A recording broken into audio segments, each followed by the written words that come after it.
Well, we are going to start our simple and practical English program. Today lesson is the active voice going to go all the active voice. එකම active voice එක 12කට සංසරණය කරන්නයි යන්නේ. කොහොමද දුවේ පුතේ මේ active voice හැදලා තියෙන්නේ? Simple present tense, simple past tense, simple future tense කියලා ප්‍රධාන කාල භේද තුනක් අපේ ඉංග්‍රීසි භාෂාවේ තියෙනවා. එයින් එක කාලයක් ගැන ඉතා සියුම් ලෙස අවස්ථා හතරකට කඩලා තියෙනවා. මේ කැඩුවේ රටවල් 25ක් එකතු වෙලා ලෝකී. මොකද මුළු ලෝකෙටම භාෂාව තේරෙන්නට. simple present tense කියන්නේ වර්තමාන කාලයේ පුරුද්දක් වශයෙන් සිදුවන දෑ පිළිබඳව කරන අදහස්. Our dog barks. Pronounce it. Our dog barks. අපේ බල්ලා බුරනවා. දැන් බුරනවා නෙවෙයි බුරන බව ප්‍රකාශ කරනවා simple present tense. සිංහල වර්තමාන සරල වර්තමාන කාලය.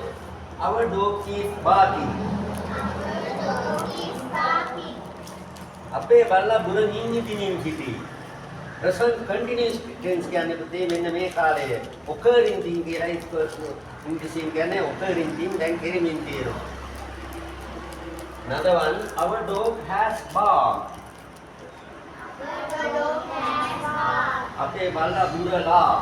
දැන් බුරන්නේ බුරලා ඉවරයි. present perfect tense කියලා හඳුන්වන්නේ සිංහලෙන් කියන්නේ වර්තමාන පූර්ණ කාලය. Our dog has been barking. අපේ බල්ලා කාලයක් තිස්සේ අතීතයේ සිට අනාගතයේ දක්වා වර්තමාන කාලයේ ඇතුළත් බුරමින් සිටමින් ඉන්නවා. බල්ලෝ සැබවින්ම එහෙම හිටින්නේ නැහැ, එහෙම ඉන්නේ නැහැ. මේ එකම වාක්‍ය 12ට සංකරණය කරන නිසායි ඒ අදහස එන්නේ. අදහසෙන් අපට ගන්න බෑ. නමුත් මේකේ ෆෝමැට් එක ගොඩනැගීමෙන් මේ දුවා පුතාලට හිතා ගන්න පුළුවන්. දැන් අපි යමු අතීතයේ ඉතාසියුම් අවස්ථා හතරකට කඩපු ආකාරය. Our dog barked. අපේ බල්ලා බිව්වා. අපේ බල්ලා බිව්වා බුරලා ඉවරයි. Our dog was barking. අපේ බල්ලා බුරමින් ඉඳිමින් සිටියේය. අතීත කාලයේ බුරමින් ඉඳලා තියෙනවා. අපි නිකන් බුරනවා දැක්කා වගේ. Our dog had barked. අපේ බල්ලා බුරලා තිබුණි. Our dog had barked. අපේ බල්ලා බුරලා තිබුණි. Now at the moment actually thundering. Thundering කියන ගොරවනවා.